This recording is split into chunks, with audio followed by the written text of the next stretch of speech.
Bonjour à tout le monde, mon nom est Sœur Pat Murray et je vous parle de l'UISG. Je suis la secrétaire exécutive et c'est un grand plaisir de vous souhaiter la bienvenue à ce webinaire et que nous sommes en train de tenir avec le Centre Vatican pour la protection des enfants et aussi la Grégorien et le téléphone Azzurro qui est une ligne dédiée aux enfants en Italie. Donc, on parle des enfants, bien sûr, mais des adultes vulnérables également. Je vais parler au nom de l'USG parce que nous, en tant que qu'USG, Conférence des religieux, nous souhaitons travailler ensemble, collaborer ensemble et faire ce que nous pouvons afin de protéger les enfants et les adultes vulnérables et travailler avec des congrégations et d'autres institutions afin qu'ensemble, nous puissions développer des bonnes pratiques. Pour vous alerter sur certains développements, le 22 juin, nous avons eu notre première rencontre de une commission USG, une commission concernant le soin. Et il y a 5 représentants qui incluent des représentants hommes et femmes, de religieux bien sûr, et cette commission nous aidera dans le futur afin de pouvoir travailler avec des congrégations et avec d'autres, afin de protéger les mineurs et les adultes vulnérables. C'est aussi important de souligner 2 autres développements. L'USG a établi un bureau pour s'occuper de cela et Claudia Giampietro, pardon, nous aide lors de ce webinaire.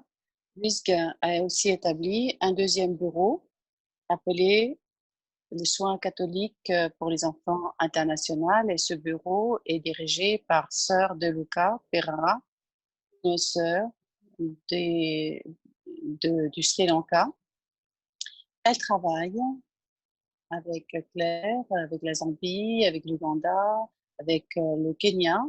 Et donc, ensemble, elles forment une initiative au niveau mondial pour se joindre afin que ces enfants soient pris en charge par des familles.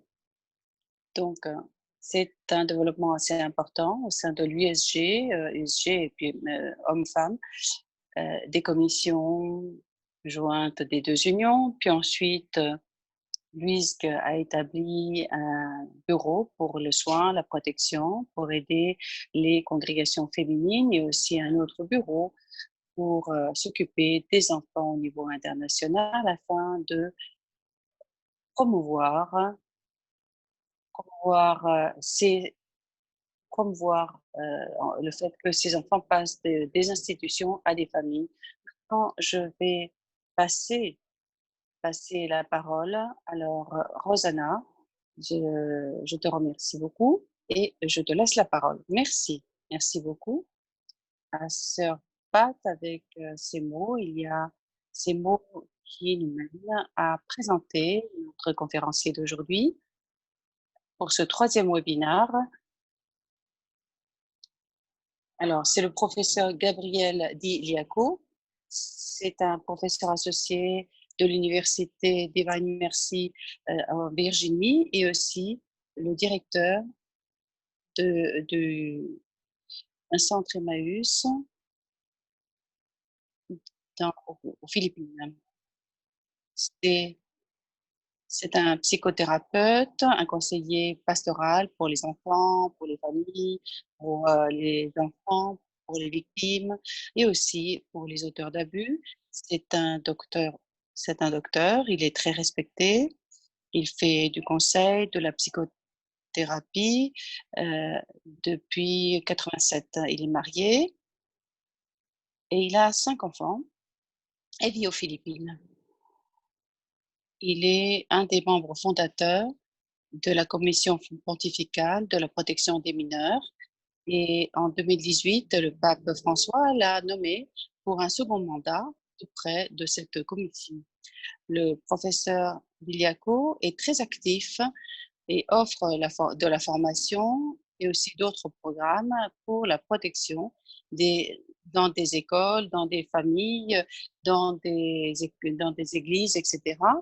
Ils offrent sa connaissance au niveau personnel dans son pays, ailleurs aussi, et il organise aussi des rencontres comme en août 2018 où il y a eu une rencontre des familles et des leaders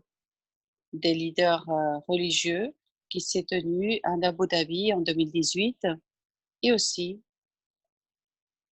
il a parlé aussi de des impacts de l'abus sexuel avec un autre membre, Ernesto, qui va parler lors du prochain webinaire la semaine prochaine, mais il est en présent d'écouter au professeur Diel Yako et je suis sûre qu'on va beaucoup en apprendre. On vous remercie beaucoup, professeur. Bonjour Rosanna, bonjour Sœur Pat, bonjour à Luisque pour avoir permis que ce webinaire ait lieu. Tout fonctionne très bien, merci. Alors,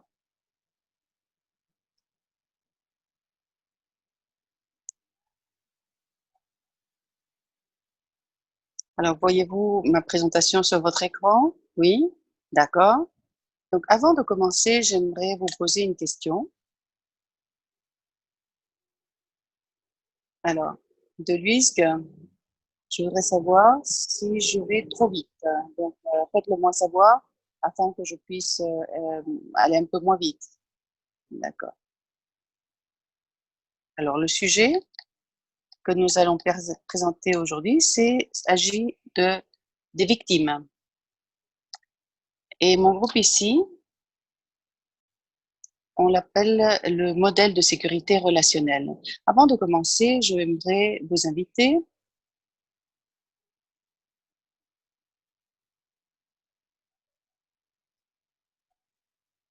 et je vais citer cette prière.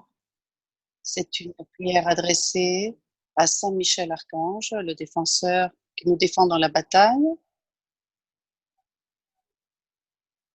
Notre Père aussi le Saint-Père nous a demandé depuis l'octobre 2018 d'ajouter cette prière, et une prière qu'on va voir à la fin, qu'elle soit ajoutée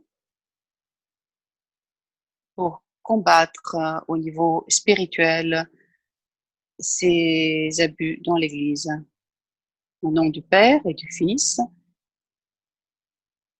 Saint Michel Archange, défends-nous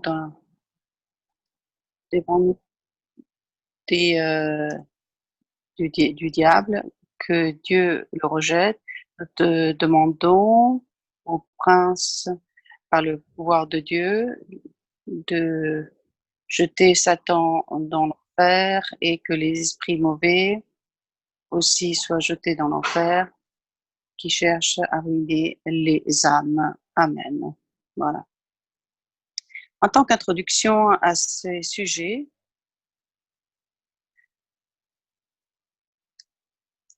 alors,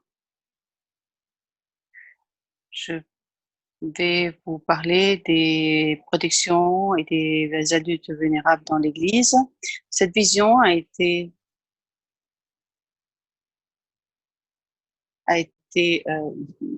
mentionnée par le pape François à de nombreuses reprises dans des homélies, dans différents discours, et a été publiée en 2019, encore une fois, dans ce document qui était intitulé Protection des mineurs et des personnes vulnérables. Et la vision est une vision de l'Évangile. Il dit que la protection des mineurs et des adultes vulnérables ou des personnes vulnérables fait partie du message de l'Évangile que l'Église et que tous ses membres doivent, doivent proclamer à travers le monde.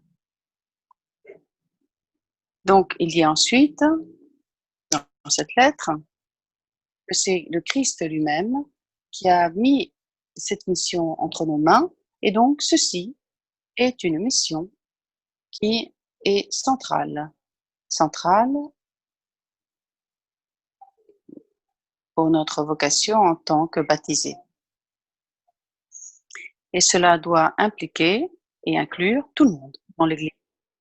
Les religieux et le clergé doivent jouer un rôle particulier et spécial pour faire en sorte que cette mission puisse s'accomplir. C'est un apostolat.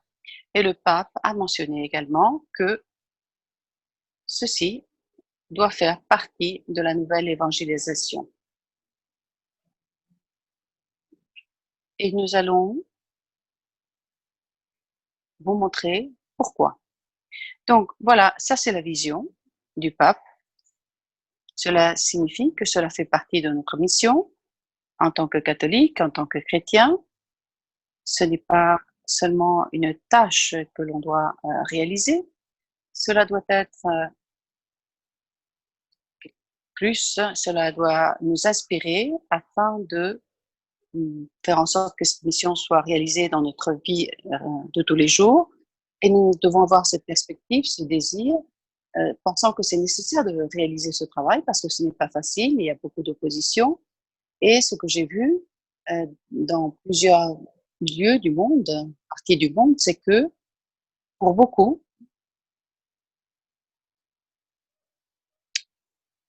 la peur est plus importante que la mission.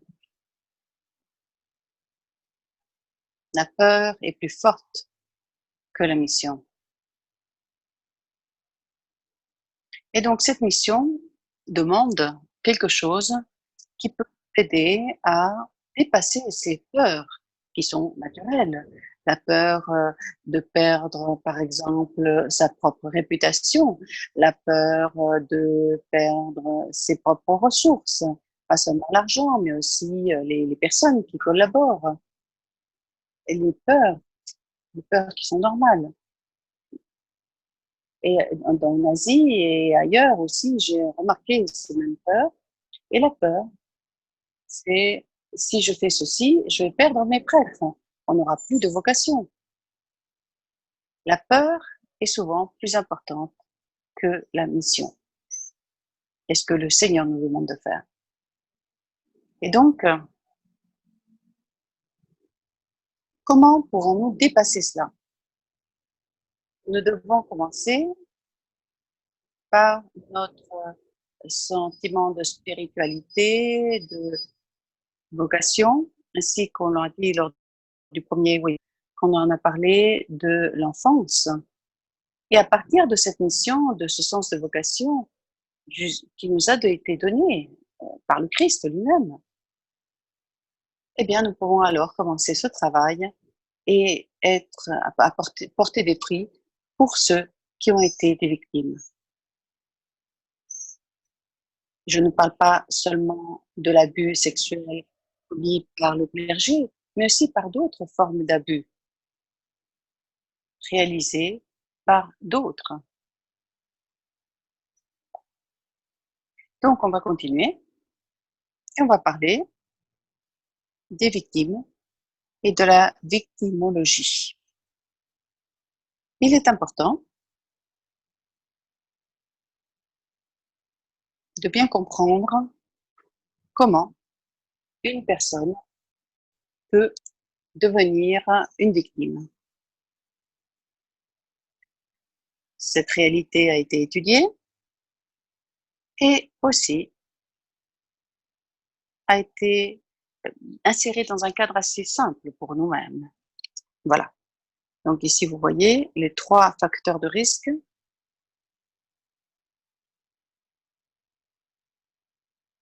Il y a 3 donc, facteurs de risque qui doivent être présents et ainsi, cette personne peut devenir une victime d'abus. Tout d'abord, il doit y avoir une personne qui est vulnérable. Vulnérable à quoi?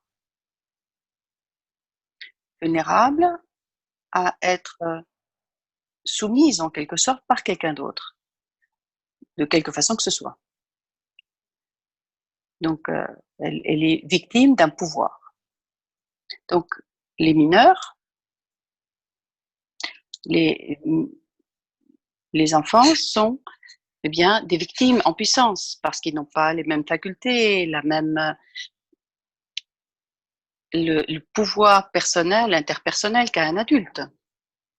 Donc, ils se basent sur les adultes pour beaucoup de choses, pour leur survie, bien sûr. Euh, ils se basent sur l'éducation, sur beaucoup d'autres choses qui font qu'après, ils peuvent faire face au monde. Donc, ils sont moins puissants, bien sûr, que les adultes, par définition. Ensuite, quelqu'un, une personne vulnérable, que ce soit un enfant ou un adulte vulnérable, eh bien, vous devez aussi avoir quelqu'un qui, justement, qui est ou qui peut être quelqu'un qui peut lui porter dommage. On ne peut pas avoir, on ne peut pas porter dommage à quelqu'un s'il n'y a pas de quelqu'un qui peut l'attaquer, hein.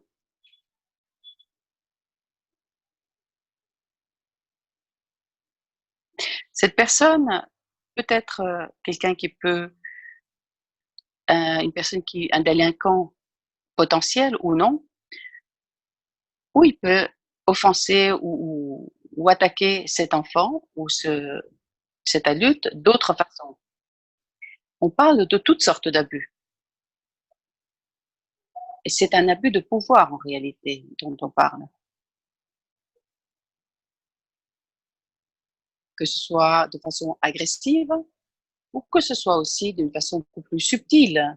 Euh, une influence sur quelqu'un d'autre, par exemple, afin de gagner quelque chose, afin de provoquer un besoin psychologique, matériel, financier.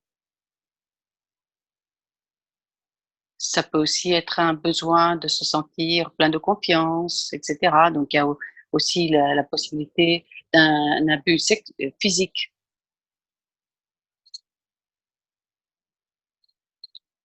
Et on parle de manipulation, et on parle de manipulation vis-à-vis de quelqu'un de vulnérable.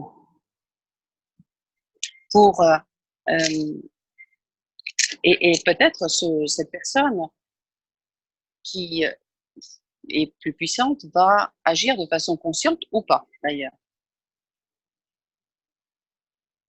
Et puis ensuite, lorsque vous avez la présence d'une personne vulnérable et vous avez la présence d'un potentiel personne qui peut l'agresser dans le même environnement, que ce soit dans une école, une église, une organisation, que ce soit les Boy Scouts ou autre, ou même dans une famille, d'ailleurs. La victime peut, ou la victime potentielle peut être protégée s'il y a quelqu'un qui est présent, qui peut l'aider, quelqu'un qui a une responsabilité, qui peut prendre soin de cette personne vulnérable. Et ce gardien doit être alerte, doit être vraiment conscient du danger, de la possibilité du danger, et doit être en mesure de pouvoir agir et doit avoir le courage aussi d'agir.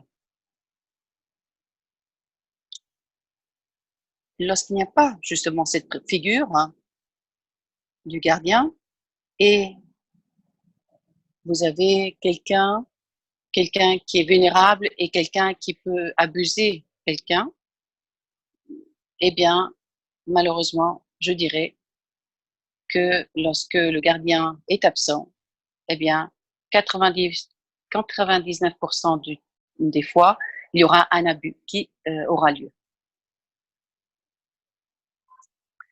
Alors, l'Église, malheureusement, dernièrement, dans cette réalité tout à fait terrible, euh, qui ont été qui ont été perpétrés par des catholiques, mais aussi par des membres, heu, de l'Église. Qu'est-ce qui nous a manqué? Eh bien, c'est que l'Église, à ce moment-là, n'a pas été bien.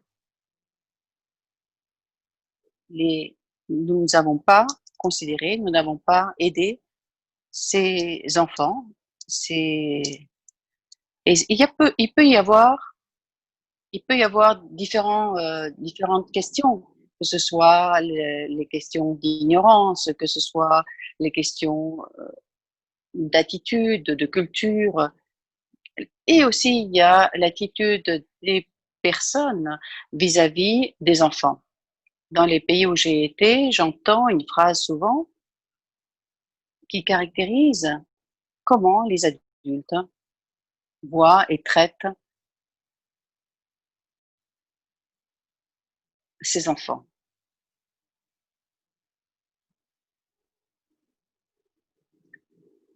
Les enfants doivent être vus, mais pas entendus. C'est ce qu'on dit.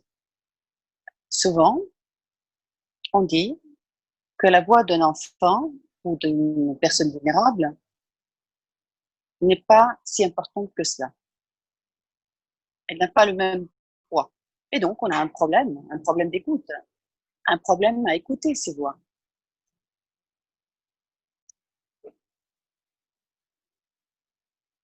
Les critiques les plus acerbes, il y a des pays, il y a des régions où l'Église a bien répondu et a développé des réponses, a essayé d'améliorer les situations.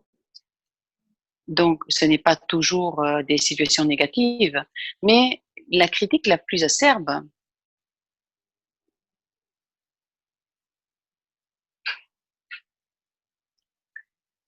alors à cause du rôle que l'Église a joué en menant les chrétiens, les fidèles à Dieu, l'Église et nous-mêmes, on s'attendait à ce que l'Église soit un gardien.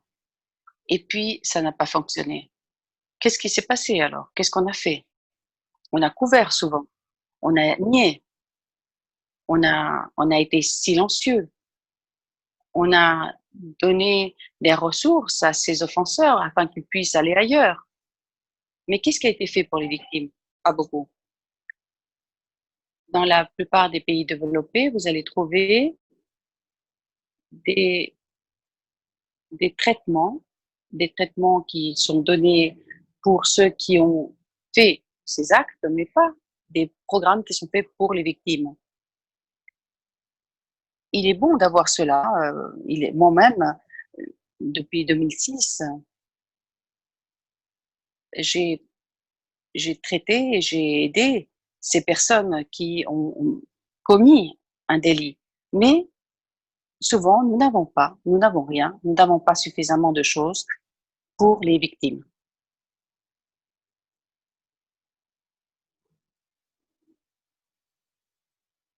Et dans toutes les diocèses, vous savez bien, dans toutes les paroisses, nous avons des ministères pour les jeunes. Dans les ordres religieux, il y a toujours des relations avec des enfants, avec les familles. Nous avons des relations avec les enfants et les familles. Nous avons maintenant, grâce à Laudato Si, maintenant on s'occupe aussi de l'écologie. Partout où vous allez, dans toutes les paroisses, eh bien, vous avez ce genre de apostolat. Mais nous n'avons pas cela pour les victimes, que ce soit pour des abus sexuels ou d'autres formes d'abus. Et c'est vraiment une réalité qui est terrible. Et si vous sentez ça à l'intérieur de vous-même, que c'est vraiment quelque chose qui n'est pas bien, eh bien, c'est bien que vous le sentiez parce que c'est normal que vous le sentiez. Si nous considérons que nos enfants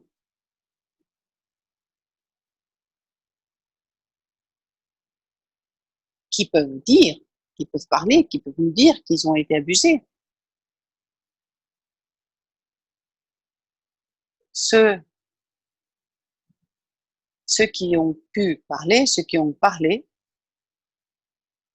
et selon les pays naturellement, vont de 20% des enfants à 60%. Aux Philippines, qui est un pays catholique, les enfants qui ont parlé de cela, eh bien, ils ont de 13 à 24 ans et qui ont dit qu'ils ont subi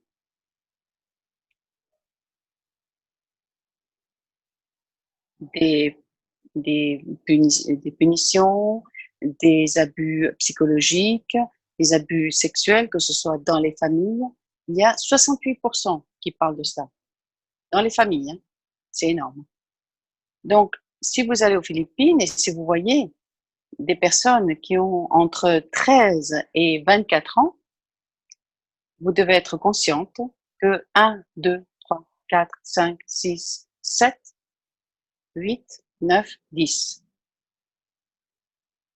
De 6 à 7 personnes sur 10 ont été abusées régulièrement dans leur propre maison.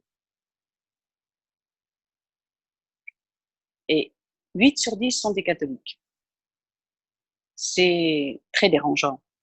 Donc, lorsqu'il n'y a pas de gardien, ce qui inclut pas seulement une disposition, un sens de mission, d'apostolat, etc., mais aussi un système qui peut être réalisé, la victimisation peut advenir. advenir.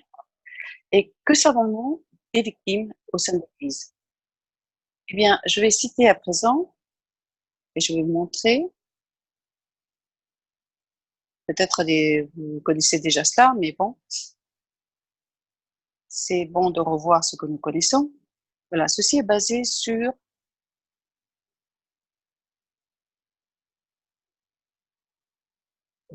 des études qui ont été réalisées au sein de l'Église. Il n'y en a pas eu beaucoup, mais enfin, il y en a eu quand même quelques-unes.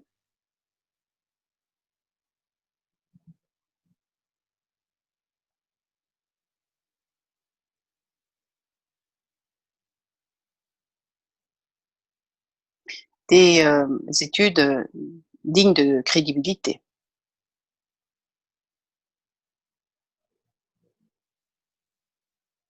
Au niveau de ceux qui ont été abusés sexuellement par des enfants. Ah non, ça, on parle d'abus sexuels ici et pas d'abus psychologiques dans cette étude. Hein. Alors voilà, vous avez aux États-Unis, l'Australie et l'Allemagne. Voilà, ça c'est des études larges qui sont très, très sérieuses. Donc c'est une étude faite en 2019. La plupart du temps, c'est des garçons, environ 80%. Et les nombres sont pratiquement les mêmes en Australie, en Allemagne et même aux États-Unis. La minorité, le moindre nombre, c'est les filles et 2%, c'est non connu. Alors, les âges, à peu près. Les âges, alors, c'est aux alentours de 12 ans, 11, 12 ans, 13 ans, par là. Quand c'est pour les filles, c'est un peu plus jeune encore, c'est aux alentours de 10 ans. À l'exception de l'Allemagne, il parle de 13 ans ou plus jeune. Voilà. Ça, c'est des abus perpétrés par des prêtres. Alors, que savons-nous? Alors, avant de continuer, voilà. Ça, c'est de personnes naturellement vulnérables, de 10, 11, 12, 13 ans, ou plus jeunes encore d'ailleurs. Hein.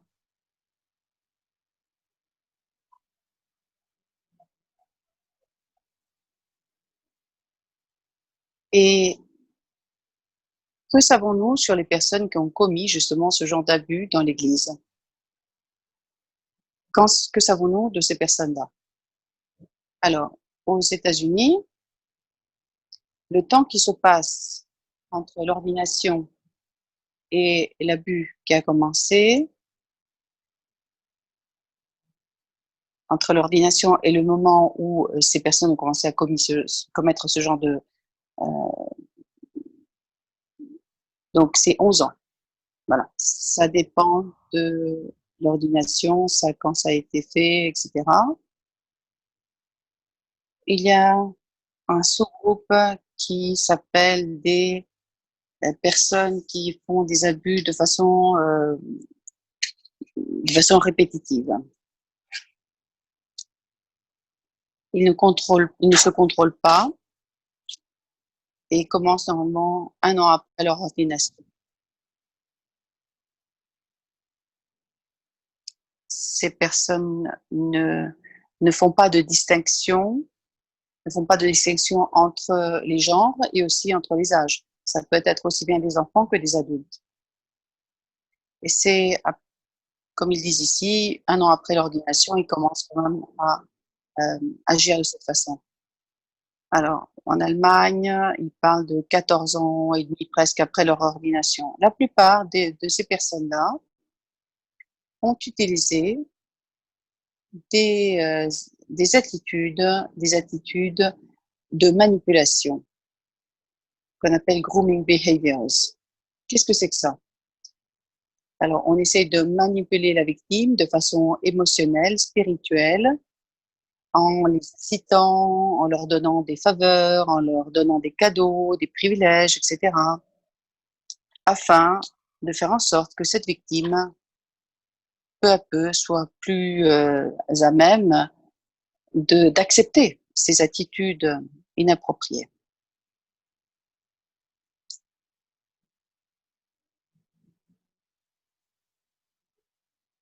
Et donc, on commence par des images, par des attouchements, et de plus en plus. Parfois, la personne convainc la victime que il ou elle, il le voulait ce genre d'attitude. À cause de la manipulation, hein, ça se produit. C'est parce que cette personne arrive à manipuler cet enfant ou bien cet adulte vulnérable. Que savons-nous d'autre? Pour l'instant, la seule recherche que nous ayons, c'est celle basée sur les prêtres. On va faire aussi une recherche sur les familles, mais pour l'instant, nous ne l'avons pas. Ou des personnes qui ne sont pas des prêtres. Alors, généralement, et comme généralement dans les personnes qui ont ce genre d'attitude ou qui font ce genre de choses, souvent ont été eux-mêmes abusés.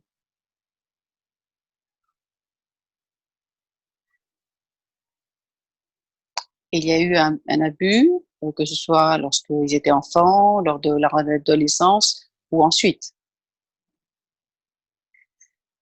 Généralement, seulement 20% des personnes qui ont été abusées vont répéter le même schéma. Il y a une différence entre les personnes qui ont été, enfin des religieux ou des prêtres.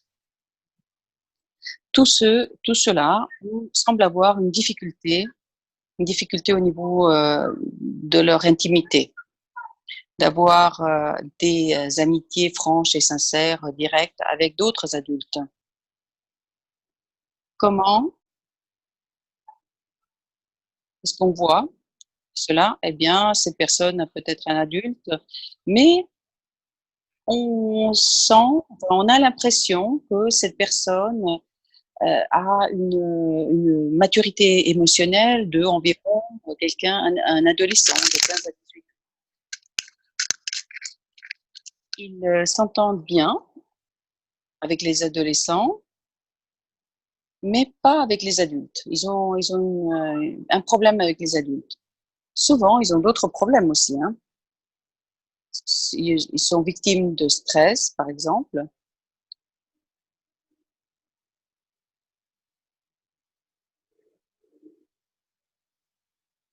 Ou bien, donc, ils ont des problèmes avec le stress. Donc, ils mangent trop, par exemple, ils boivent, ils sont parfois obèses, ils jouent, etc. Enfin, il y a quand même une addiction quelque part. Il y a des habitudes compulsives, que ce soit le jeu ou autre chose d'ailleurs. seulement 5% ont été diagnostiqués en tant que pédophiles. Le pédophile, qu'est-ce que c'est? Eh bien, c'est quelqu'un qui est attiré exclusivement ou seulement par des prépubères. Donc, quelqu'un qui a moins de 13 ans. Ils n'ont pas d'attraction sexuelle vis-à-vis des adultes, des adolescents même. Ils veulent des prépubères. Ça, c'est un pédophile. Donc, 5% seulement ont été diagnostiqués en tant que pédophiles. La majorité sont ce qu'on appelle des généralistes. Qu'est-ce que ça veut dire?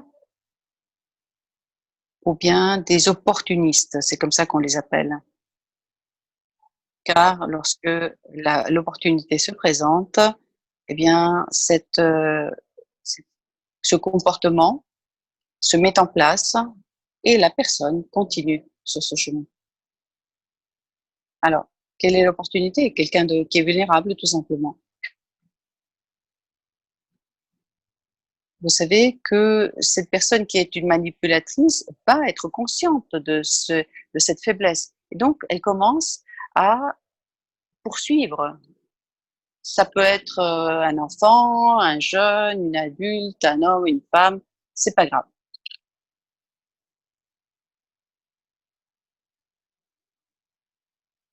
On ne peut pas les distinguer, enfin, on ne peut pas les distinguer d'autres personnes qui ont d'autres troubles psychologiques comme la dépression. On ne peut pas vraiment dire, voilà, ça c'est une personne qui va commettre des abus. Et puis,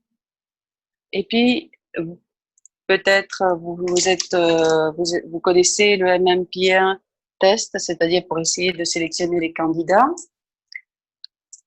pour essayer de sélectionner vos candidats lors d'une mission. Donc, pour voir en fait la personnalité.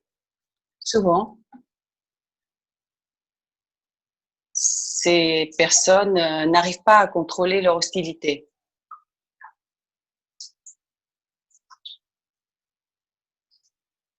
Et il y a plus de 50 différentes caractéristiques au niveau personnel. Que savons-nous d'autres?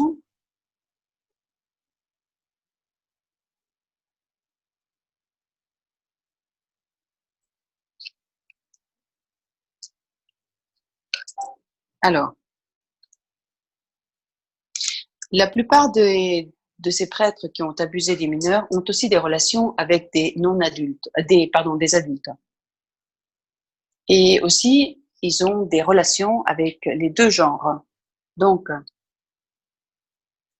ce qu'on a appris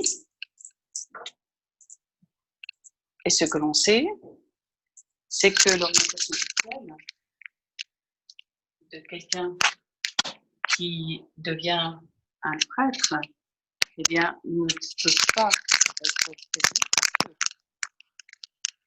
choix de la victime, excepté dans le cas d'un pédophile, c'est-à-dire seulement 5%, rappelez-vous, le choix, le choix des victimes ne se base pas sur l'orientation sexuelle, mais est basé sur la vulnérabilité et l'absence de gardien, l'absence d'un système qui peut préserver ces personnes. Dans l'Église catholique, le système, parfois, est du côté justement de ces personnes, de façon consciente ou inconsciente d'ailleurs. J'ai parlé avec beaucoup d'évêques qui m'ont dit, ah, si j'avais su, j'aurais fait les choses différemment.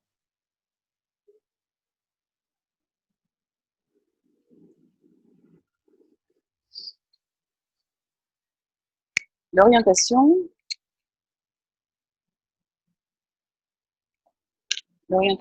est bien à voir avec l'orientation avec les enfants.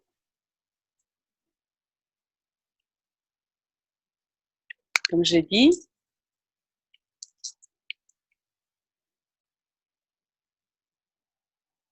La plupart du temps, la victime peut varier, c'est-à-dire ça peut être un adulte, un enfant, un homme, une femme, etc.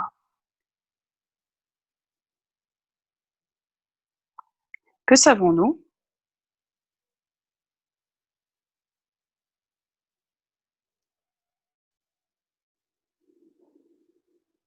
d'autres en plus? Alors, il y a depuis les années 80, il y a eu plus de d'abus dans les séminaires, donc des garçons, hein, homosexualité, dans 3 pays, Australie, Allemagne et États-Unis.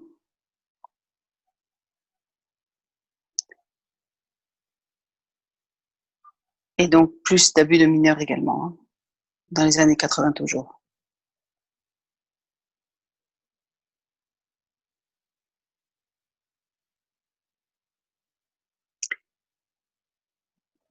Ce que on peut savoir, c'est que il y a une identité sexuelle qui est confuse.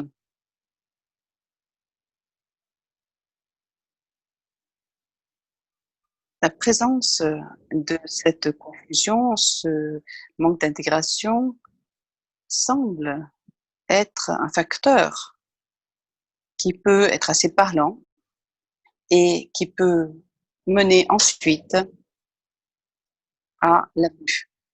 C'est un des facteurs parmi tant d'autres, mais ce facteur-là fonctionne bien.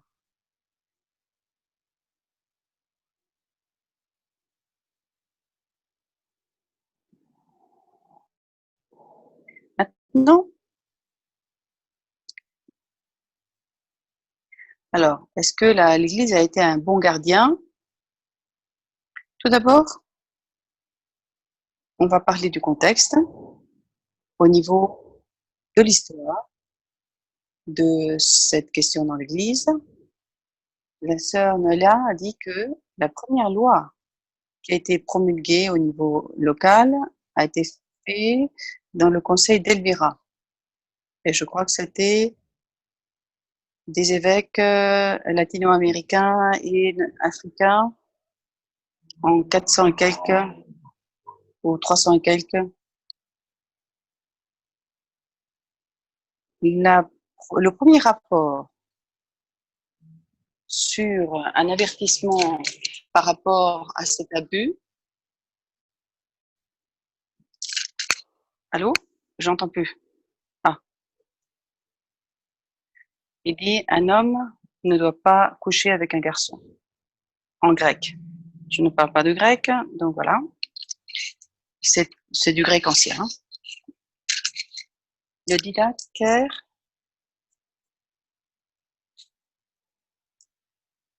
30 ans après que l'évangile de Marc a été codifié, 50 ans après que le Christ soit mort. Donc, apparemment, c'est une question récurrente. Au niveau de notre réponse institutionnelle, eh bien, il y a des améliorations, mais dans bien des parties du monde, cette amélioration, eh bien, traîne un peu. Et dans les études, ce que l'on voit, c'est qu'il y a des facteurs structurels qui sont des obstacles pour, euh, pour faire en sorte que l'Église soit un bon gardien, pour mettre en œuvre la protection de l'enfance et des adultes vulnérables. Donc, une des facteurs structurels, c'est les niveaux d'isolement, de discrétion. Par exemple, pour les prêtres de paroisse, souvent ils sont tout seuls, souvent ils sont laissés à eux-mêmes. Et seulement récemment, dans les derniers 20 ans environ, que les prêtres diocésains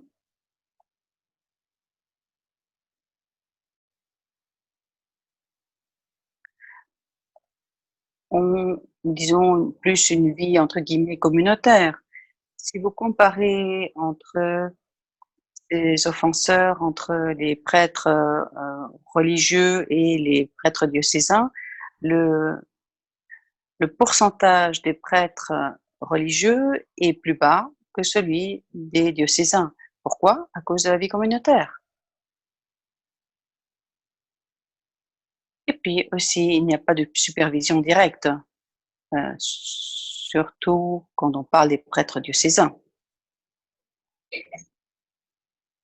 La plupart du temps, ces abus se sont passés dans des lieux privés, que ce soit dans la maison ou lors d'un voyage ou dans un bureau, là où il n'y a pas d'autres adultes présents.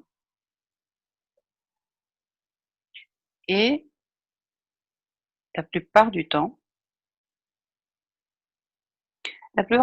ces personnes-là ont abusé des personnes à qui ils avaient accès, c'est-à-dire que le nombre de garçons est plus important dans l'Église catholique.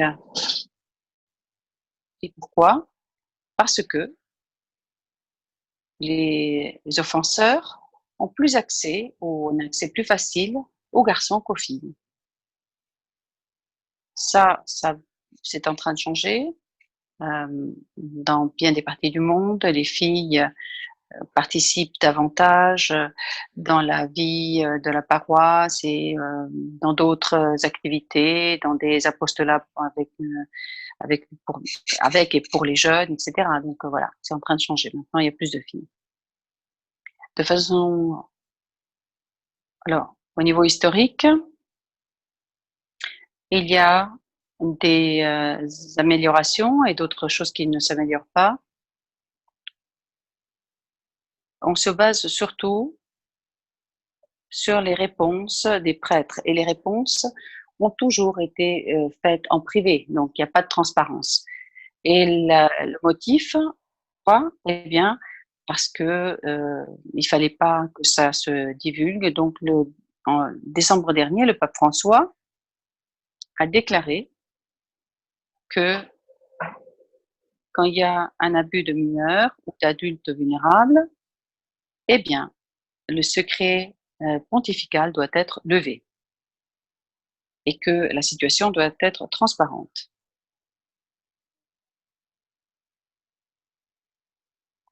Avant, c'était comme ça, maintenant, ça, c'est en train de changer.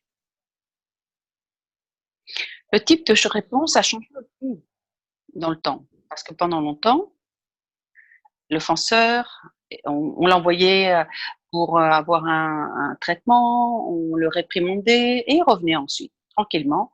Et on l'envoyait dans une autre paroisse, tout simplement, ou bien on l'envoyait pour une autre mission, tout simplement. Voilà. Il était transféré. Voilà, c'est tout. Si vous avez regardé le film Spotlight,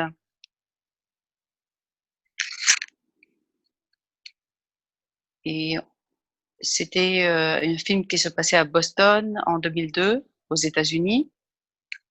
Eh bien,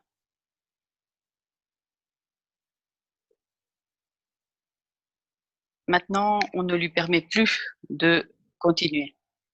Cette personne-là continue à être prêtre, mais on le met entre guillemets à la retraite. Ça commence à changer.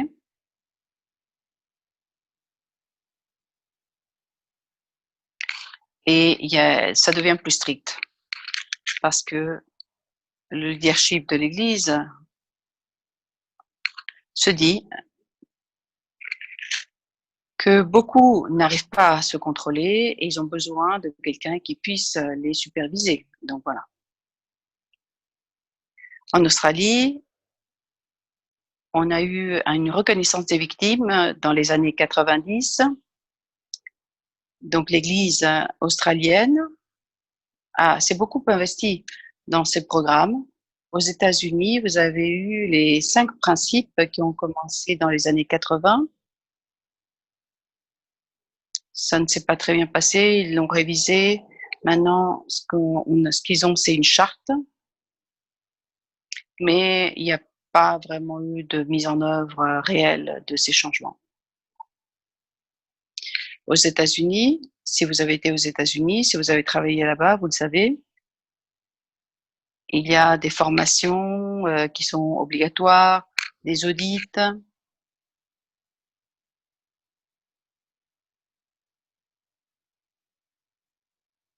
Ce qui n'est pas le cas dans bien des lieux, dans bien des endroits dans le monde, hein.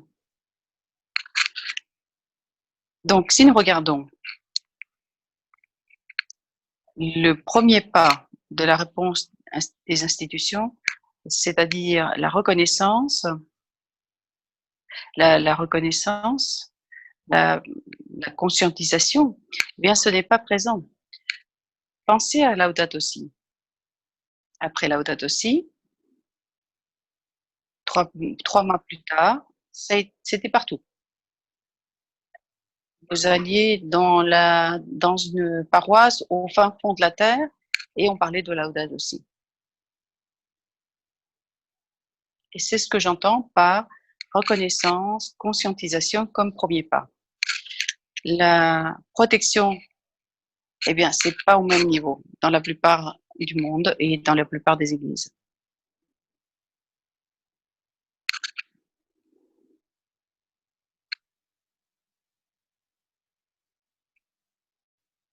Bon, apparemment, nous n'avons pas été de bons gardiens, mais nous sommes en train de nous améliorer. Le fait que nous soyons ici présents aujourd'hui et ceux qui ont été présents dans les autres webinaires, ça veut dire qu'il y a plus d'intérêt, plus de conscience, le leadership écoute davantage.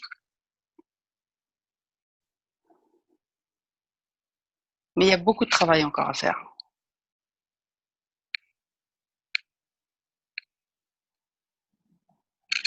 Et il faut que ce gardien soit bien présent. Qu'il soit accessible aux personnes vulnérables, qu'il sache comment gérer ces personnes qui vont commettre des abus, qui peuvent en commettre. On peut parler de questions spirituelles. Lors dans l'évangile, une des scènes de crucifixion, alors on sait qu'il est crucifié à côté de 2 voleurs. Le voleur reçoit son salut sur la croix et il se confesse. Et il dit à Jésus qu'il a besoin de son salut. Et Jésus dit à ce voleur qu'il va le rencontrer au paradis. Mais il ne lui dit pas, je vais te faire partir de la croix, je vais enlever ta croix. C'est pas ça. De la même façon, les restrictions perpétuelles peuvent être le salut pour certaines personnes qui ne peuvent pas se contrôler.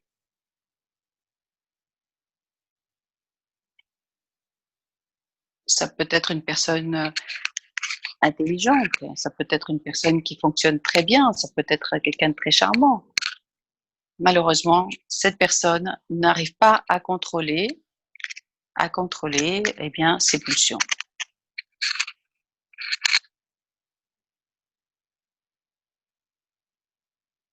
Et donc, on peut se poser la question, pourquoi? Pourquoi est-ce que cela advient? Pas seulement la question sociologique, psychologique, etc. Pourquoi? Pourquoi est-ce que cela advient au sein de l'Église, dans un environnement spirituel, dans une communauté spirituelle?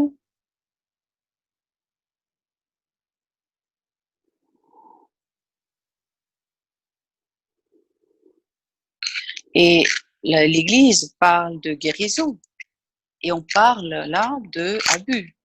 Pourquoi? Qu'est-ce qui se passe? Le Saint-Père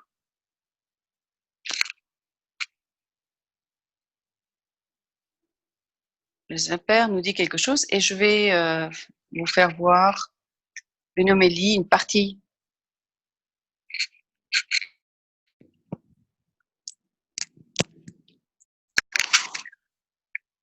Alors, c'est en 2014.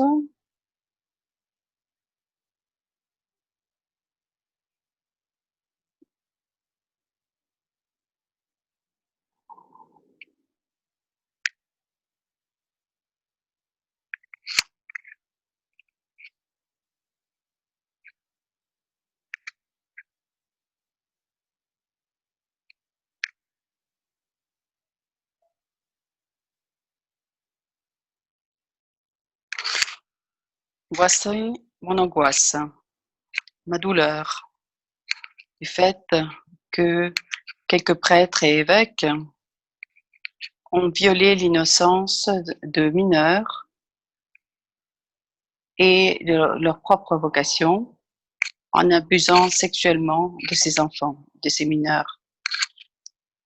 C'est quelque chose de plus. Ce n'est pas des actes qui sont mauvais, c'est comme un culte sacrilège, car ces enfants leur ont été confiés pour les mener vers Dieu.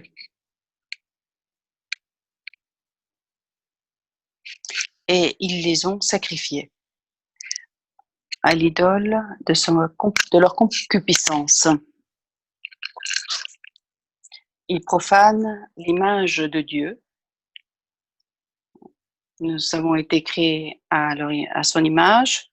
Aujourd'hui, le cœur de l'Église regarde les yeux de Jésus dans ses enfants et il veut pleurer, il demande la grâce de pouvoir pleurer face à ces exécrables cas d'abus perpétrés contre des mineurs, des actes qui ont laissé des cicatrices profondes pour toute la vie. Face à Dieu et à son peuple, j'exprime ma douleur pour cette douleur, ces actions commises par le clerc contre vous, et humblement, je demande votre pardon. Je demande également pardon pour les pardons de mission, pour les péchés de mission, pardon, de la part des leaders de l'Église qui n'ont pas répondu de façon adéquate aux dénonces d'abus présentées par les familles et par ceux qui ont été des victimes d'abus. Ceci mène à une souffrance encore plus importante. Et ceci a mis en danger d'autres jeunes qui étaient en situation de risque.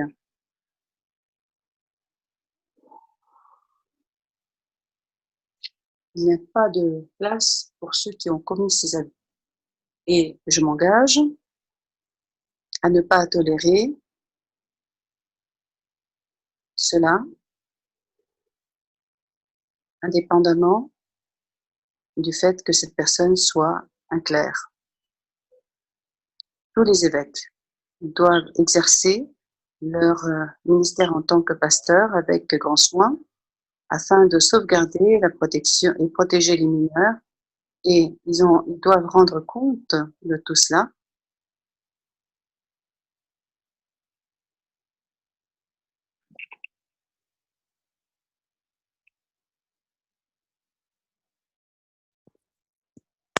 Alors voilà ce qui arrive. Donc, quand ces enfants sont mis dans les mains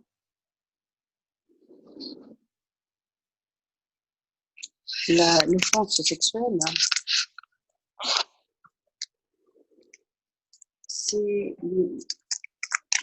ça implique la partie la plus intime de notre.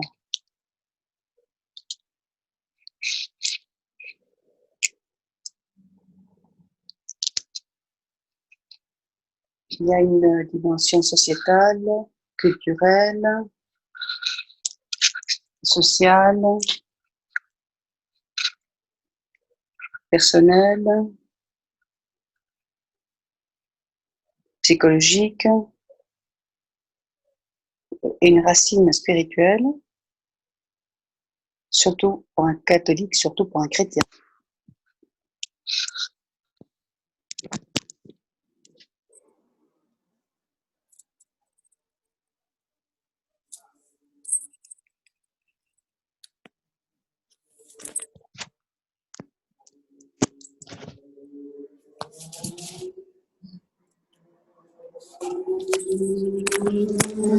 Alors,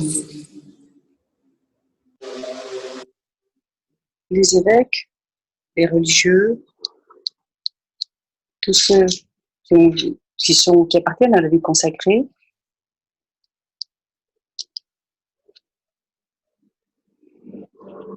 pourquoi? Parce que ça fait partie de leur vocation fondamentale, ça fait partie de notre mission d'évangéliser, de prêcher l'évangile.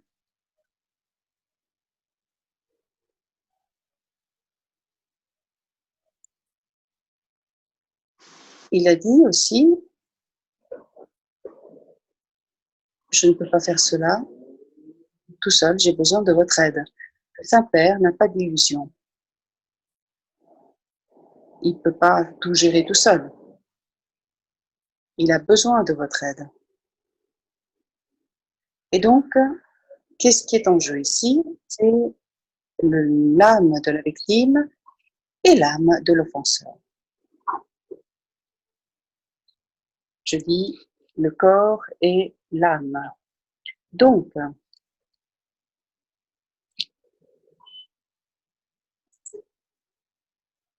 ce que je vais vous présenter à présent,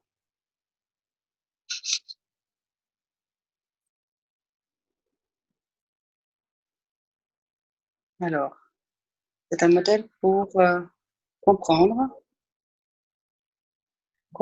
et mieux gérer ce modèle de carrière. Ce modèle a été mis en place par Carmen Lavinia, qui s'occupe d'un programme pour la protection des enfants.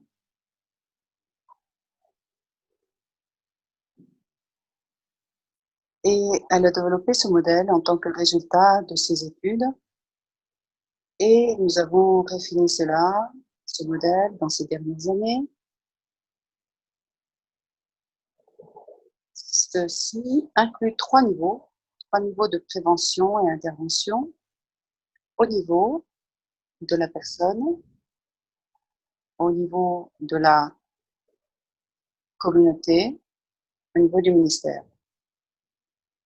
Tout d'abord, il faut y avoir une formation personnelle afin que on se préserve soi-même.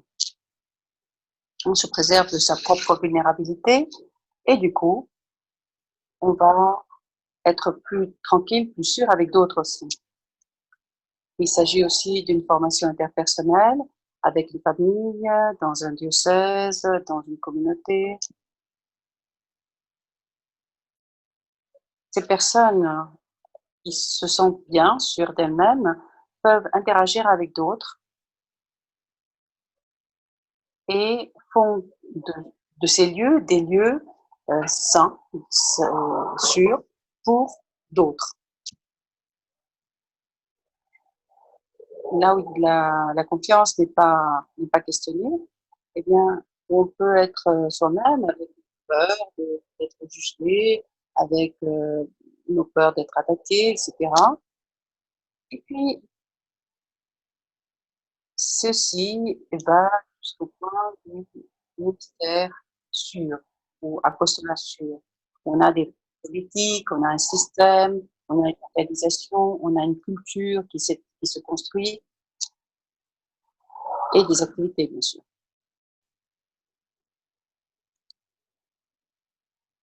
Et donc, vous avez des différents groupes qui sont les sujets à ces différents niveaux. Hein. Donc, les victimes et les offenseurs potentiels pour les safe self, donc le premier groupe. Ensuite,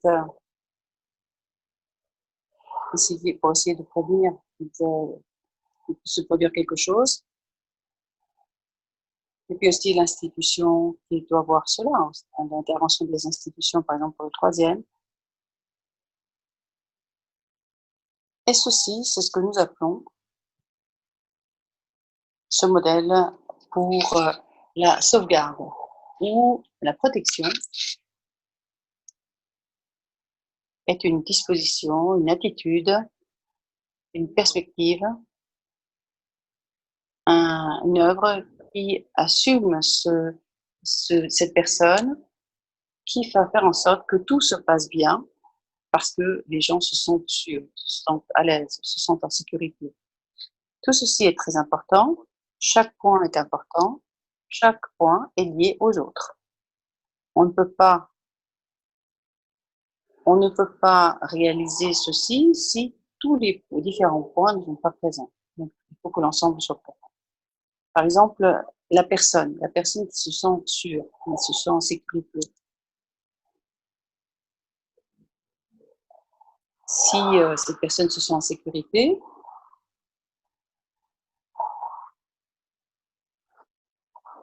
alors elle ne va pas mettre sa propre peur en disant est-ce que je suis en train de faire les choses bien ou mal.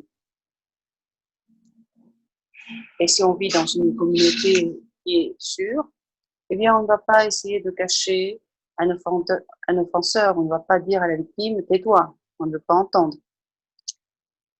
Et au niveau ministère ou au niveau postulat, eh bien si on a des formations, si on parle par exemple des relations, si on parle de la sécurité, si on parle de cultiver des relations sûres dans la communauté ou des relations interpersonnelles, eh bien, ils vont s'assurer qu'il y a une mise en place d'un système de protection. Cela va être considéré comme une priorité.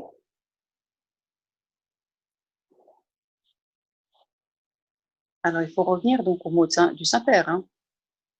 Eh bien, il faut être sûr, comme le modèle, hein, comme le Christ, comme c'est ça notre modèle, c'est le Christ. Et nous sommes appelés à permettre au Saint-Esprit de répéter ce chemin de vie dans notre vie à travers ce modèle de protection, Matthieu 18,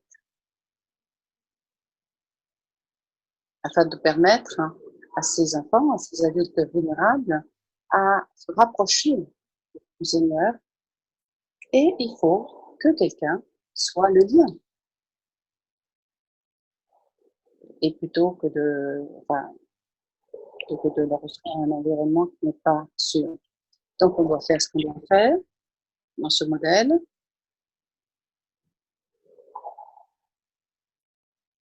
Ceci se base sur des principes. Hein. Principes d'abord de l'Évangile, de la tradition, de l'enseignement, de la tradition apostolique, les enseignements sociaux de l'Église. Il y a un groupe aux États-Unis qui ont fait un livret mis en relation tous les principes de sauvegarde avec les enseignements de l'Église. Hein, et on repart à quelques siècles en arrière. Et aussi des principes qui se basent sur la criminologie, la sociologie et d'autres, la vie familiale, le développement humain, pour intervenir, pour faire des efforts, pour prévenir. Et la prévention, ça veut dire qu'on essaye de prévenir, faire quelque chose avant, afin que le crime, afin que le problème ne puisse pas surgir. L'intervention, c'est faire des choses une fois que quelque chose a été rapporté. Donc, c'est-à-dire, ça advient après que l'abus a été commis. La formation à voir avec la prévention. Donc, c'est pourquoi la détection, l'évaluation est très importante. Parce que si c'est des signes d'alarme, hein, des signaux d'alarme qui doivent nous réveiller, qui doivent nous alerter, afin que nous soyons vigilants. Il faut qu'il y ait un cadre hein, afin de pouvoir détecter cela et qui puisse nous mener aussi à une croissance spirituelle. Si notre discernement est bon, eh bien, il faut savoir s'il est authentique ou pas. Et puis, la communauté qui est saine et qui est sûre, eh bien, cela aussi se base sur la prévention, alors que le ministère se base sur la prévention et sur l'intervention. Quels sont les différents éléments, quels sont les différents éléments? Alors,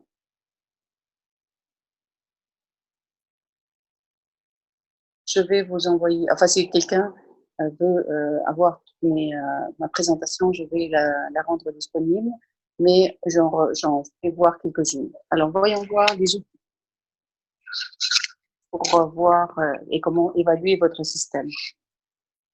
Ce qu'on peut faire, c'est regarder les différents éléments ici et voir qu'il y a des points que vous considérez comme étant présents dans votre système, dans la formation personnelle des personnes, dans la formation de la vie communautaire, dans le gouvernement, dans la gouvernance, dans les ministères et les apostolats. Est-ce que on suit des principes de transparence? Même ceux qui sont peu éduqués, eh bien, comprennent tout à fait ces principes-là, hein. Cela demande un petit peu un effort de présentation, mais c'est tout. La responsabilité. Est-ce que les personnes sont tenues comme étant responsables? Et aussi faire en sorte qu'elles se sentent responsables. Quand quelque chose advient, eh bien, il faut répondre, bien sûr. Quand il y a un besoin, eh bien, on répond à ce besoin.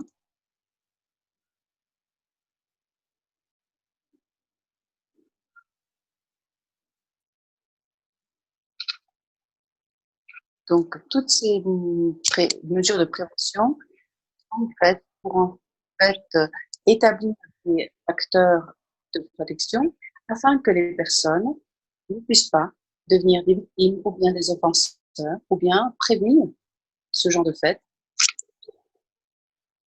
Et ça doit être fait de façon de façon au bon moment. Et puis aussi, il faut que, bien sûr, si malheureusement quelque chose se passe, on puisse faire face.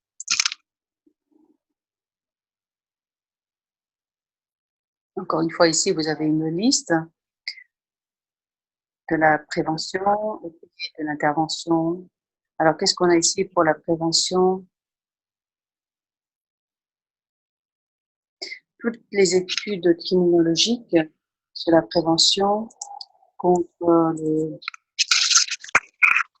le traitement des offenses montrent que la prévention fonctionne beaucoup mieux. C'est ce qui vraiment réduit le nombre d'abus sexuels. Ce n'est pas le traitement après, hein. Le traitement n'est plus appelé traitement, il est appelé la gestion ou la gestion stratégique du comportement, etc. Enfin bon, bref, ça s'appelle comme. Donc, on va continuer. Pourquoi avons-nous besoin de tout cela? Eh bien, parce que les personnes qui vont être des victimes et les autres qui vont être des offenseurs vivent dans un système complexe. Et ça, c'est la réalité de notre vie, hein. Des sous-systèmes qui sont très complexes. Et tout ça, parfois, eh bien, ça mène à l'absence du gardien. Ça peut pas être simplifié. Ça ne peut pas être un cas de trois canons. Ça peut pas être un désordre psychologique. Ça peut pas être simplement un problème spirituel. Tout est imbriqué. Et nous devons voir tous ces différents éléments afin de pouvoir être réellement effectifs. Il y a donc une opportunité d'intégrer la protection dans ce que vous faites et afin de répondre à ces différents aspects. Et une autre opportunité de créer de nouveaux aspects, de nouveaux points Ce sont nos systèmes environnementaux de relations. Quand ceci advient, vous allez voir ici, nous sommes intéressés par les barres bleues, bleu foncé, qui nous montrent l'incidence d'abus par les prêtres, en commençant dans les années 50 jusqu'en 2014 aux États-Unis. Les barres bleues sont une espèce de recensement. Le vert se base sur les rapports qui ont été, des personnes qui répondent à des sondages. Mais le bleu, c'est la réalité. Et vous pouvez voir qu'il y a une augmentation ici, et puis ensuite ça descend dans les années 80. Qu'est-ce qui s'est passé dans les années 80? Eh bien, c'est là où on a développé les 5 principes aux États-Unis, et on a commencé à changer les choses. Au niveau de la formation, déjà au niveau humain, on a parlé de sexualité dans la formation, etc. Et ceci, eh bien, a fait descendre de 25% cette barre, ce qui est important. C'est ce qui se passe lorsqu'on prend ce rôle de gardien plus sérieusement et on voit comment est-ce qu'on peut réaliser cela, comment est-ce qu'on peut répondre et comment est-ce qu'on peut observer toutes les variables du système, de l'environnement, de la relation, etc. Et je crois que je dois finir sous peu. Bon.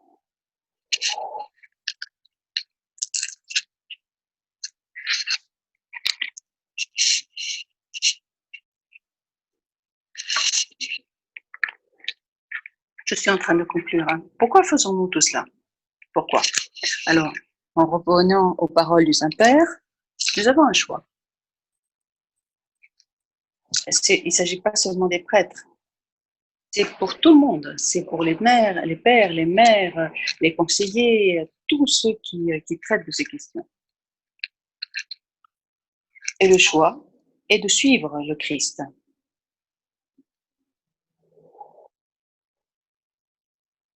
Ou bien,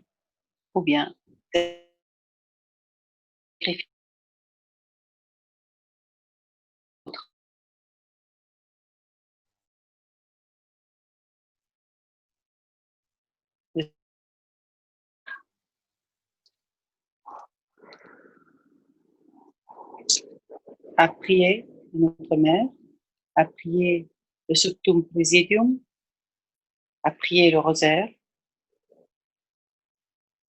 afin que ce problème puisse prendre fin dans l'Église.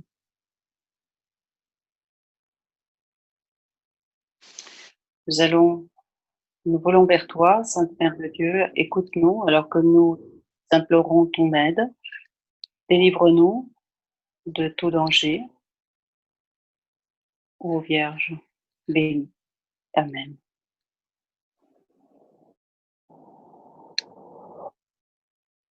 Merci beaucoup, professeur. Après votre présentation, nous pouvons réfléchir sur ce qui manque aujourd'hui. Nous sommes en train de recevoir beaucoup de questions. On n'a pas le temps de tout répondre. Nous avons choisi quelques-unes et nous voulons les partager avec les participants. Et nous allons garder bien sûr trace de toutes les questions et nous allons les revoir avec vous plus tard. Une question que j'aimerais vous poser a à voir avec votre travail, avec les leaders de l'Église, avec les paroisses, avec les congrégations religieuses. Comment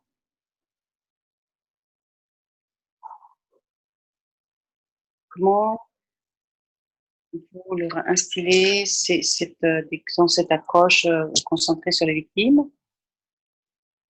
Merci pour la question. Alors, je fais référence au mot de Saint-Père que le début de ce processus, chemin, mission, eh bien, on est en train de s'améliorer au niveau de la protection parce que on est en train de vraiment se convertir. Moi et mon groupe considérons que ceci est vrai, et aussi les leaders religieux.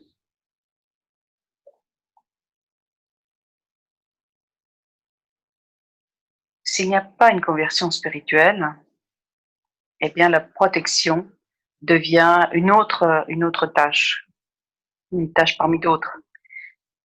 Mais une fois qu'ils ont vu, qu'ils ont ressenti, qu'ils ont intégré cela dans leur vocation, alors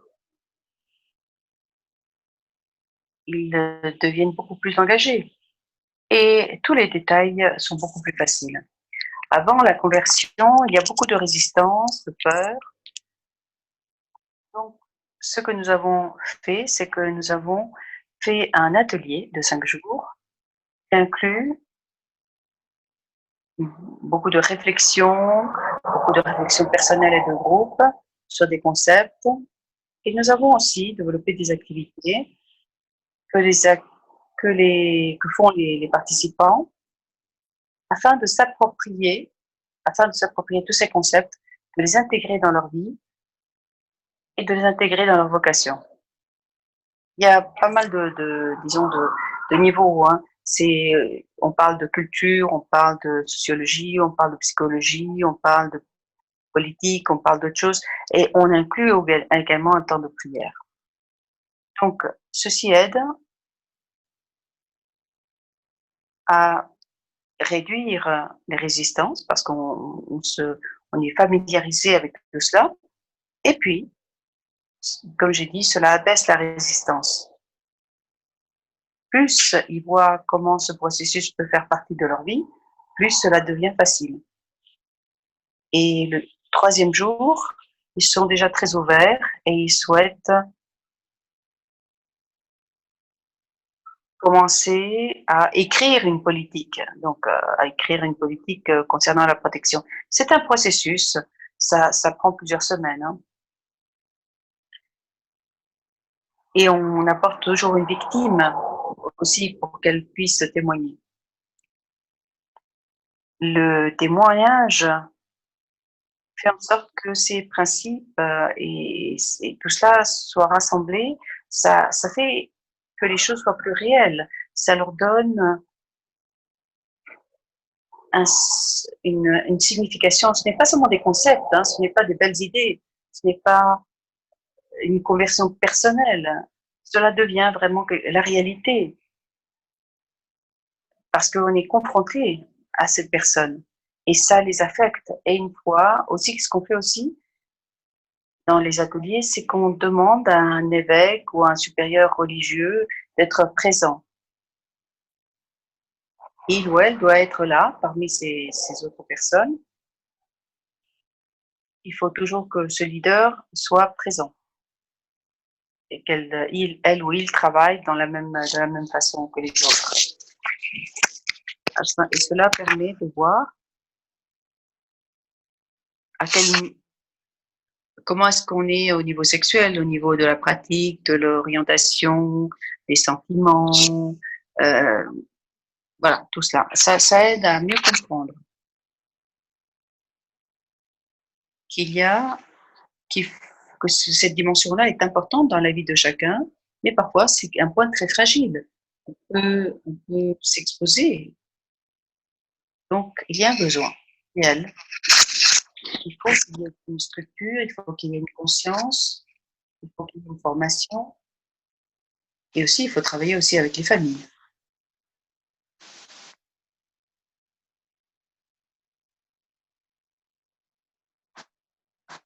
Deux fois, on n'a pas été en mesure de faire en sorte que vienne une victime. Et on a lu un témoignage, mais c'est pas du tout la même chose. Quand quelqu'un parle, eh bien, ça devient beaucoup plus réel et ça n'a rien à voir avec la lecture d'un témoignage. Le Saint-Père nous l'a dit. Nous devons écouter les victimes. Dans ces histoires de victimes, nous allons entendre ce que le Saint-Esprit veut que nous sachions. nous allons entendre ce que l'esprit nous dit. Quel est le chemin à suivre? Donc, il faut tout d'abord se centrer sur les victimes pour parler de protection. On a du temps pour encore une question, qui est une question très large.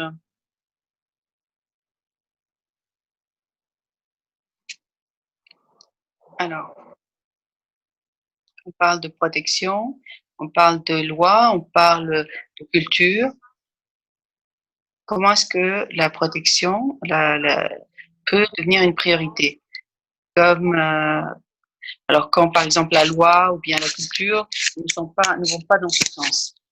Alors, merci beaucoup pour la question. Je suis conscient que les réalités à travers le monde sont variées, complexes.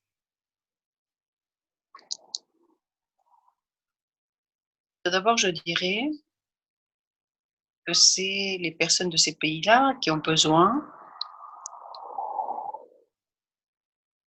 de prendre l'initiative et contribuer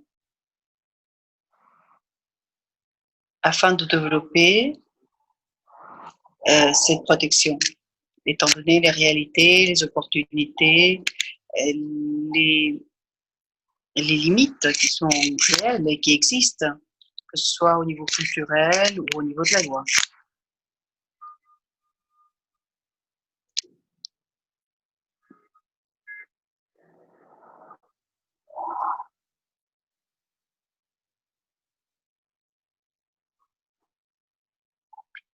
Bien sûr, ça peut prendre beaucoup plus de temps, mais il est plus facile d'intervenir au niveau de la culture, parce que justement là, on peut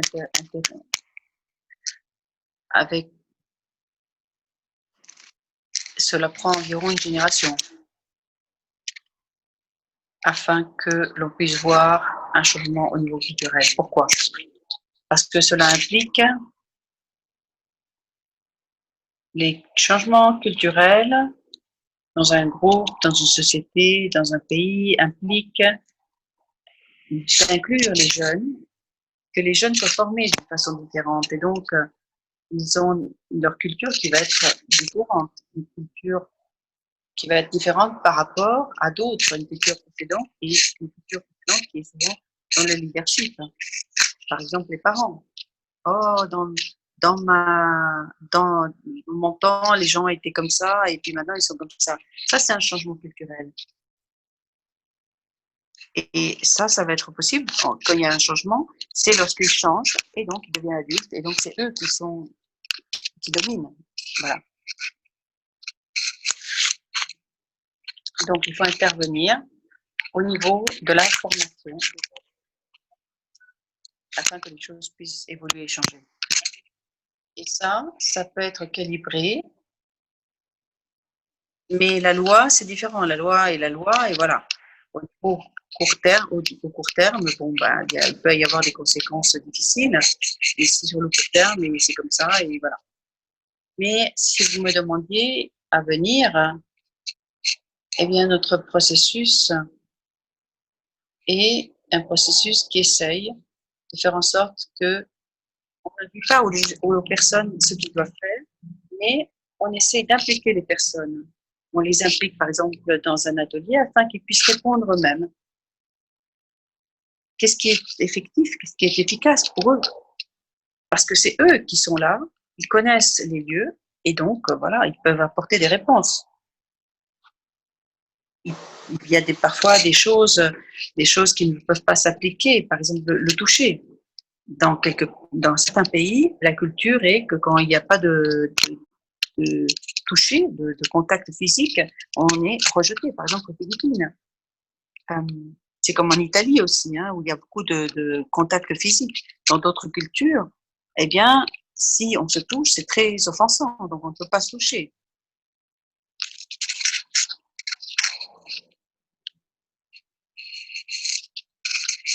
C'est les personnes qui sont dans les lieux qui peuvent apporter des réponses.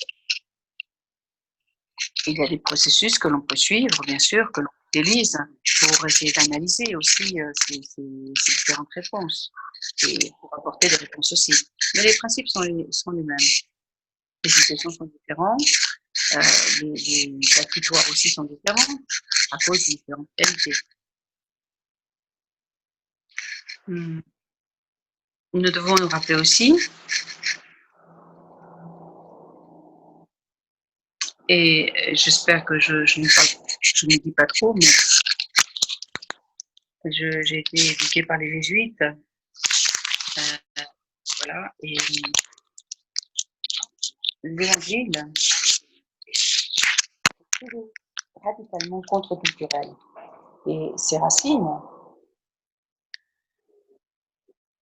ne se conforment pas à la culture, mais essayent de transformer la culture. Et pour les femmes religieuses surtout, c'est ce que vous avez essayé de faire, hein, créer des cultures de action sociale, soins, prière. Ma femme est allée à une école de filles, une école religieuse, et elle aime beaucoup aider les pauvres, les moins favorisés. Elle est très active.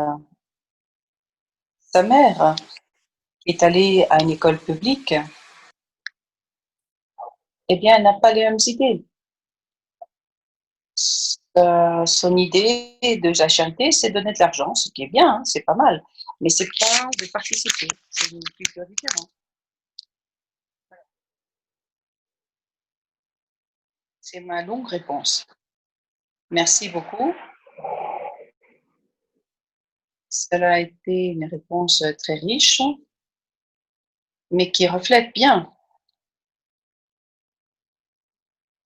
votre présentation. Merci infiniment. Vous nous avez donné un cadre, une perspective. Il nous donne des éléments actifs et valables pour la prévention et pour l'intervention au sein du modèle que vous nous avez offert. Et aussi, cela a généré de nouveaux besoins de formation afin d'aller au-delà. Donc, merci beaucoup. Et puis, avant de vous rappeler qu'il y a un prochain webinaire, peut-être c'est Pat de dire quelques mots avant de conclure. Je souhaitais remercier Dr Gabriel Diliaco. Il a toujours été un bon ami et il a fait déjà des webinaires ici ou des ateliers aussi. Il a travaillé avec nos délégués. Ma réflexion, alors que je l'ai écouté, et les commentaires qui vous remercient aussi pour votre clarté, pour votre sincérité, pour le fait que vous mettiez la victime au centre. Et aussi, vous nous avez offert des solutions pratiques au niveau institutionnel, de la communauté. Je vous remercie beaucoup pour votre compassion et pour votre professionnalisme, pour votre clarté, pour vos idées. Et parce que aussi, vous avez aussi beaucoup de connaissances au niveau aussi bien spirituel que psychologique et autres, et votre pratique avec ceux qui ont souffert, aussi bien d'un côté que de l'autre de la barrière. Votre présentation très large nous a donné une nouvelle perspective. J'aimerais simplement partager quelques vidéos. Et nous, en tant qu'USG, avec la Commission pour la protection des mineurs et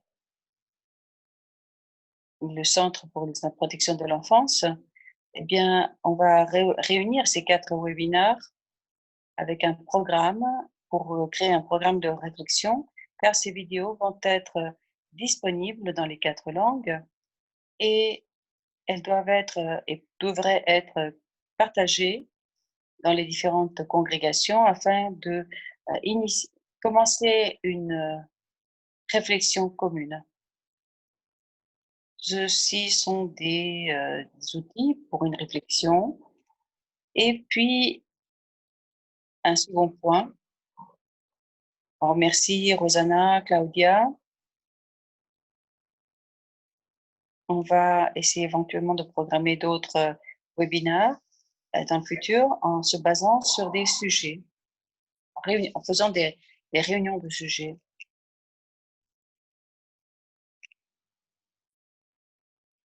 Merci infiniment à tout le monde. Je suis consciente que je suis ici avec sœur Florence et Thérèse qui s'occupent de tout ce qui est technologique, et Patricia Morganté qui nous a présenté, nous a aidés, Claudia, Rosanna qui ont organisé un peu ce webinaire. C'est ensemble et c'est en se rappelant des mots du pape. Nous devons faire tout cela en tant que communauté et nous devons répondre tout particulièrement en tant que congrégation religieuse avec nos ressources, avec nos collaborateurs, avec nos familles. Donc, merci à tout le monde, à tous ceux qui ont participé. J'espère que ceci n'a pas été juste seulement un exercice d'écoute, mais que vous puissiez commencer un processus afin de pouvoir continuer sur ce chemin. Ainsi, nous pourrons continuer ce cheminement et cet apostolat deviendra vraiment un apostolat pour toute l'Église. Je souhaite vous rappeler notre rendez-vous, quatrième et dernier webinaire de cette série, qui va être avec professeur Ernesto Capo, président du Telefono Azzurro, qui est le soin des enfants après le lockdown, et quels sont les effets. Ça va être le 6 juillet à 11h30 comme aujourd'hui. S'il vous plaît, pour plus d'infos, pour plus de détails, pour vous enregistrer, gardez le contact à travers l'USG, le site web, les réseaux sociaux, et on va partager donc l'info. Merci. Je crois que j'ai tout dit sur le prochain webinaire. Merci. Merci infiniment à tous.